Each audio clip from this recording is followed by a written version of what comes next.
Collective bargaining has brought security to the middle class and has allowed us to provide adequate food, shelter, and happiness to our lives. Nothing could be better than a society that is anxious to improve itself, doing so through the efforts of the work of our hands and the sweat of our brows. This is why our efforts this week are so important. The weakening of unions, one objective of this so-called right-to-work legislation, will have disastrous effects on the lives of working people in Wisconsin. So as we gather here today, peaceably to assemble and address our elected officials and strengthen one another, I offer this prayer to the source of power and dignity in the universe. May God bless us in our efforts to maintain and achieve a dignified work environment for all workers in Wisconsin. May the spirit of human endeavor continue to strengthen us in our chosen professions. And may the spirit of right and justice prevail through all our undertakings, and we all can say amen. Amen. Thank you. Everything about right to work is a lie. It is a political attack on labor, dressed up as an issue of worker freedom. This is page 1 of the Walker-Voss-Fitzgerald playbook. Change the laws to weaken your opponents. Act 10, redistricting, right to work, prevailing wage. It goes on and on. I get so tired of these newly minted Republican labor experts who say, oh, no one should be forced to join a union. Well, newsflash, no one has been forced to join a union since 1947. If some misguided worker wanted to opt out, they could opt out and pay the cost of representation. But if this gutless bill passes, freeloaders can opt out of even paying for the cost of representation and still get all the benefits of a union contract. They want to beat us down, brothers and sisters, because we are the only ones standing in the way of their drive to drive our wages further down. In all my years of negotiating contracts, no company ever has come to us and said they wanted right to work. Not one company representative from a manufacturing plant spoke at that hearing yesterday. This is politics, pure and simple. Nurses don't want this bill. In fact, nobody wants this bill. Not businesses, not hospitals, not working families. Okay, well, somebody does. There's a select few, the outsiders with deep pockets, and an anti-worker ideology that has hijacked the discussion we should be having here in the Capitol. The policy discussions that Wisconsinites want to have. Improving our public schools, raising wages for Wisconsin's workers, rebuilding Wisconsin's roads and infrastructure, and making quality health care more affordable and available to everyone. We work hard every day to help bring your children into the world, keep your family healthy, and provide top quality, compassionate care through the end of life. We are at the bargaining table now. We are bargaining to keep patient and nurse safety a top priority, retain our best nurses, and broaden educational opportunities for the next generation of nurses. Having a seat at the table makes all the difference. We have brought an end to mandatory overtime at our hospital. We have fought for safe staffing and continue to work for safety for all the employees at the hospital as well as our patients. We need to be able to continue to do that. So I ask senators, who do you work for? Outside special interests and high-paid lobby firms? Or working families in this state that live here, pay our taxes here, serve this state, and contribute to this economy. Now, the building trades members, we've got a pretty good group. We stand together to help each other out, and I'd just like to take a moment to recognize the union building trades members in the crowd today.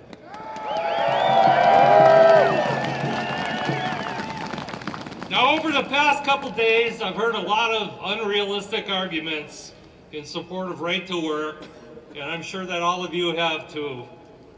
I've heard arguments about making Wisconsin more competitive. I've also heard descriptions and arguments about union culture, all from people who don't know anything about what it means about being a union. And I think it's really wrong that our elected officials, at least some of them, are listening to these people. I know what it means to band together and stand up for my community. And I know what it means to stand here today with you, that we make life better for all working people in our state. Like most of us here, I've devoted my life to hard work and making sure that the next generation of workers have the tools they need to succeed and be part of our skilled labor force. And I think that's what makes Wisconsin the great state it is. Yeah! Now, as building trades workers, the young men and women who come up through our apprenticeship programs, they know what it's like to earn an honest living. They work hard. They put their jobs on the line and walk the plank every day, knowing that nothing is going to be handed to them unless they work for it. And that's the work ethic we impart on our members. We don't take having a job for granted, but we do believe in the fundamental American promise that if you work hard, you can make a decent living, start a family, have a good life, and have a pension and retire decently. Yeah! Now that's all we want. Is that too much to ask for? No! I don't think it is. But what do you think? Is that too much? No! So when I hear people who know nothing about unions and nothing about you and me say these things, I ask, what have they done to make Wisconsin competitive by building a skilled workforce? What have they done to make Wisconsin a great place to live? Nothing! You're exactly right. They've done nothing. But still, many of our elected officials are listening to outside special interest groups that want Wisconsin workers to work for less. We saw that yesterday when lawmakers made up an excuse to walk out on hundreds of workers who were waiting to give testimony about how right to work is wrong for our state. Instead of listening to these outsiders, our elected officials should be focused on the priorities that voters sent them to Madison to work on. How about priorities like improving our public schools so our children can be prepared for the high-skilled jobs of this new economy? How about that? How about priorities like raising the income of Wisconsin workers, not driving them down? Good afternoon, sisters and brothers. I know you can hear me. You may not be able to see me. Good afternoon, brothers and sisters. My name is Connie Smith, and I am a proud member of the Wisconsin Federation of Nurses and Health Professionals, Local 5001. I work at St. Francis Hospital, the only private sector union hospital in the city of Milwaukee. For 12 years, I have helped care for some of the city's most vulnerable people. At some point in all our lives, we will need care and we will all be vulnerable. So it is extremely important that Wisconsin has a workforce that is trained staff who have a voice in their workplace and are in the position to provide quality care to those who need it most. As a proud union member, I stand here before you, but I am here today to speak to you as a mother who has been in a vulnerable situation. Before I became a healthcare worker, I worked in retail for 10 years, and raised 2 young mothers at the time as a single mom on salaries which were near minimum wage. I couldn't afford health care, and I didn't have a retirement plan. No matter how hard I worked, I couldn't make a decent living to provide for my girls. I know what it is to have to tell my daughters that they can't pursue an extracurricular activity like playing an instrument because it was too expensive. I know what it's like to live on a right-to-work wage. It is unlivable. No mother should ever have to be forced to tell their kids they can't pursue a passion because they can't afford it. This is what right to work will do for single moms. That's why politicians should make it easier for people to get jobs and careers that pay a good wage and not make it harder by catering to the special interests. Yeah. That's why right to work is a scam. Yeah, It makes finding good jobs harder to come by every single day. And yesterday is a prime example of that. I was here at the Capitol waiting since 10 a.m. to give testimony when our elected officials decided to undemocratically silence my voice and close the hearing.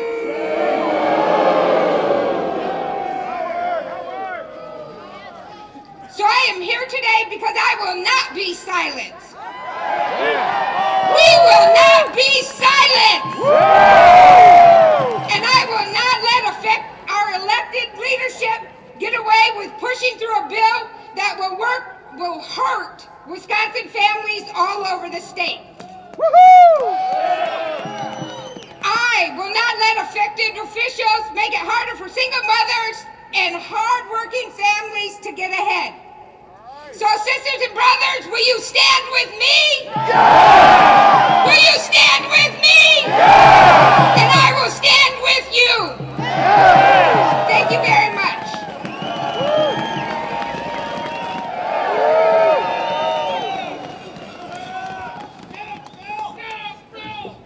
Well, good morning, brothers and sisters. You know, in South Carolina, the governor of that state wears high-heeled shoes to kick unions out. Well, I wore my cowboy boots to kick some doggone politicians out.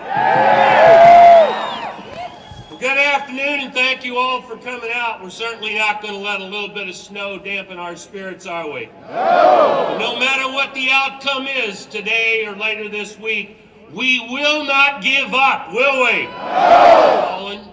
And all of organized labor is under a full-scale attack.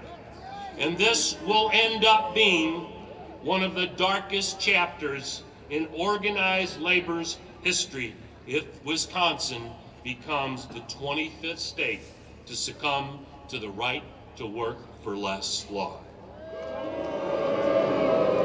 Right to work is wrong for Wisconsin's economy. A poll taken earlier this week showed that 71% of those polled do not want right to work in Wisconsin. And a petition of almost 500 businesses throughout the state of Wisconsin signed a petition saying we want nothing to do with right to work. And thousands of citizens of this state showed up yesterday to testify why right to work is wrong for Wisconsin, and they locked us out. That's wrong. Right to work laws have absolutely nothing to do with being forced to pay dues to a union. It's about creating an even greater imbalance of power. Organized labor is the final frontier when it comes to defending the rights of workers. Is government so stupid that they don't realize that the middle-class American people are the economic engine of this country? Do they not realize that? Because when we make good wages and we have the security of good benefits, like health care and a pension at the end of our working day, we, the middle class, spend money. We spend money. Brothers and sisters, we are a force to be reckoned with. We may not be able to compete financially, but by God, we know how to put on a hell of a get-out-to-vote campaign, and that's what they don't like. That's what they're trying to stop. You know, there is a preponderance of evidence that overwhelmingly establishes that the standard of living in states with right to work is lower. Workers in free bargaining states make in excess of $5,000 a year in comparison to the right to work states. In right to work states, significantly more people have no health insurance and have no pension. And poverty and infant mortality rates are substantially higher. And stunningly enough, the rate of workplace deaths is 53% higher in those right-to-work states.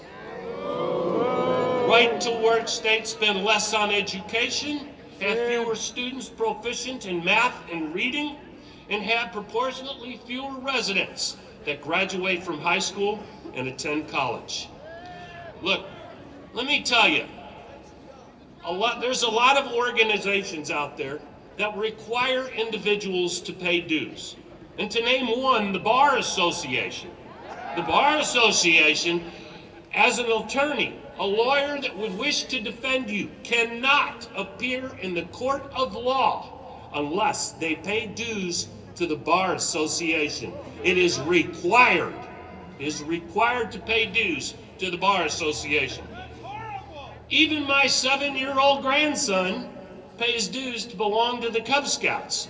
Now you tell me how that's so damn different than a person working in a union shop having to pay dues to reap the benefits of a union contract. Now I'll tell you what, I got a suggestion.